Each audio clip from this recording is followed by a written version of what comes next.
Hey, I'm Nature Man Mike. Welcome to my channel, where you can follow along in my adventures as I climb and summit epic peaks, splitboard through the backcountry, kiteboard wicked winds, fish and forage for food, and take you on many other unique adventures. Please subscribe and enjoy. First things first, go catch some trout. Oh yeah. Pretty nice looking fish. Not huge, but you'll see that red line right there. That's what they call the blood line, and you can either cut their gills and then try to bleed it out that way. What I usually do is just run my knife down, cut it open, and just run my thumb through it like this. Most of the blood out. These are the guys I got. That last one was the biggest one. It's the next day now. I've let these sit in a brine solution overnight. The brine solution is a gallon of water with half a cup of salt and half a cup of brown sugar. I actually didn't have any brown sugar, so I just used regular sugar and about a teaspoon of molasses. It's pretty much the same thing, I think. Here's what the brine solution looks like. I flip them over once in the morning just to make sure that they get really evenly coated with the brine. What I'm going to do is just put this under the tap under cold water and rinse it really well, then dry them, put them on a rack, and put them back in the fridge.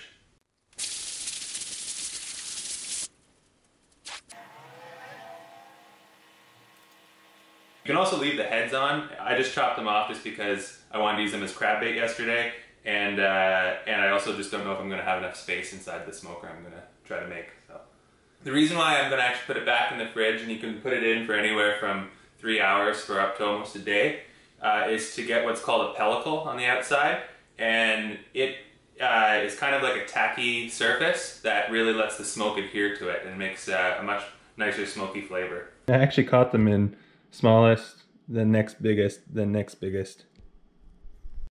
These are the tools you'll need. 2 barbecue pans, a knife to cut the smoke exhaust hole in the top pan, and a combustion air intake on the bottom pan, a wire rack risers, wood chips rolled into a perforated tin cigar, a stove or torch to light and heat the chips fast, a cooling mechanism, and a blower. You can use your mouth if you don't care about your lungs. What I'm going to do is light the wood chips from this side, and as they heat up and smoke, that's going to fill up this area. I'm going to put the fish on this wire rack so it's raised up a little bit in the smoke a bit more. What happens is when the top is on, the combustion air has to come in here to feed the fire, and because heat rises and smoke rises, it wants to move over here across the fish and out the exhaust. Got it just about where we want it. I got the fish in there now. Perfect. Hopefully it doesn't get too hot in there. If it does, you can always use a spray bottle and cool it down a little bit. Thought I was going to have the opposite problem. Oh man, this is working beautifully. Too hot, too hot, too hot. There we go.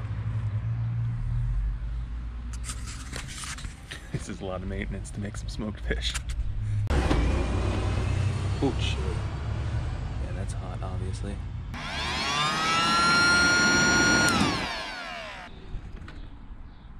Just under 2 hours, and they're ready. Yum. Yum. It's so good, I can't stop eating it. If you do this right, you should be able to just, once you've taken off the top bit, just grab the bone very delicately. Run your finger along the spine like this, and then you get the majority of the bones all taken off with it. See that? So the nice thing about smoked trout is how long it lasts. This is 3 days later now. Yeah, 3 days. And yeah, you can have it for lunch. Smoked fish sandwich.